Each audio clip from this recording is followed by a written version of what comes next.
Finally, here it is time our Honorable Chief Minister Shri A. Revant Reddy Garu talks to all of us. So please, with a thunderous round of applause, let's welcome our Honorable Chief Minister.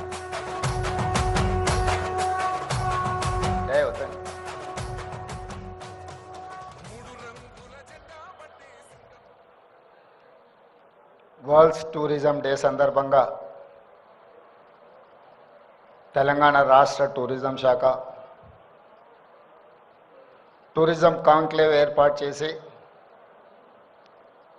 ఈ కార్యక్రమానికి నాతో పాటు ఉప ముఖ్యమంత్రి వర్యులు బట్టి విక్రమార్క గారిని,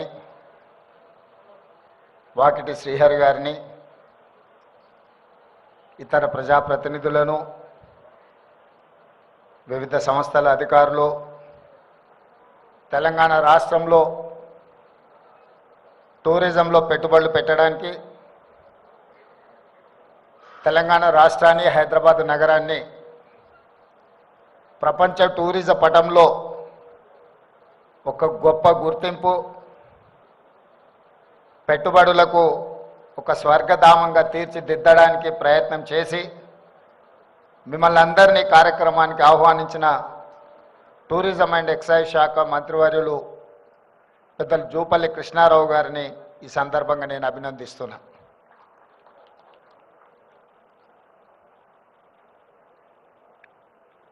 మొట్టమొదటిసారి తెలంగాణ రాష్ట్రం వచ్చిన తర్వాత 10 సంవత్సరాలు తెలంగాణ రాష్ట్రానికి టూరిజంలో పాలసీ లేదు. కానీ జూపల్లి కృష్ణారావు గారు మంత్రిగా బాధ్యత తీసుకున్న తర్వాత వివిధ సంస్థల్ని, వివిధ రాష్ట్రాల, వివిధ దేశాల యొక్క టూరిజం పాలసీలని స్టడీ చేసి మొట్టమొదటిసారి తెలంగాణ రాష్ట్ర ప్రభుత్వం తెలంగాణ టూరిజం పాలసీని అడాప్ట్ చేసుకొని వరల్డ్ టూరిజం డే మొట్టమొదటి కాంక్లేవ్ ఈరోజు ఏర్పాటు చేసి అధికారులు, ముఖ్యంగా జయేష్ రంజన్, జూపల్లి కృష్ణారావు గారు 15,000 crores investments they have attracted in Telangana. I wanted to congratulate them on record. Actually, I have given target 15,000, but today I have told them it has been increased up to 50,000 crores. Why? Because Telangana is that potential. New York is having Statue of Liberty. Some of the countries are having Eiffel Tower, Disney World.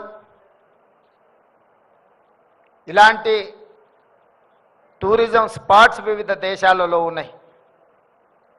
కానీ తెలంగాణ రాష్ట్రంలో హైదరాబాద్ నగరంలోనే Charminar, Golconda forts, Ramoji film city లాంటి tourism spots ఒక్క తెలంగాణ రాష్ట్రంలో హైదరాబాద్ నగరంలోనే ఇక్కడ ఉన్నాయి. ఇవే కాదు, tiger reserve forest, Amrabad tiger reserve forest, Kawal tiger reserve forest, అదేవిధంగా రామప్ప టెంపుల్, యునెస్కో గుర్తింపు పొందిన రామప్ప టెంపుల్, 1000 పిల్లర్స్ టెంపుల్, అలంపూర్లో ఉండే శక్తి పీఠాలు, ఈ రకంగా చెప్పుకుంటూ వెళ్తే Telangana is one of the best tourism destination. We have ecotourism, we have temple tourism, today we have medical tourism also. Asian countries, particular Middle East countries, people are coming to Hyderabad for medical treatments or medical tourism.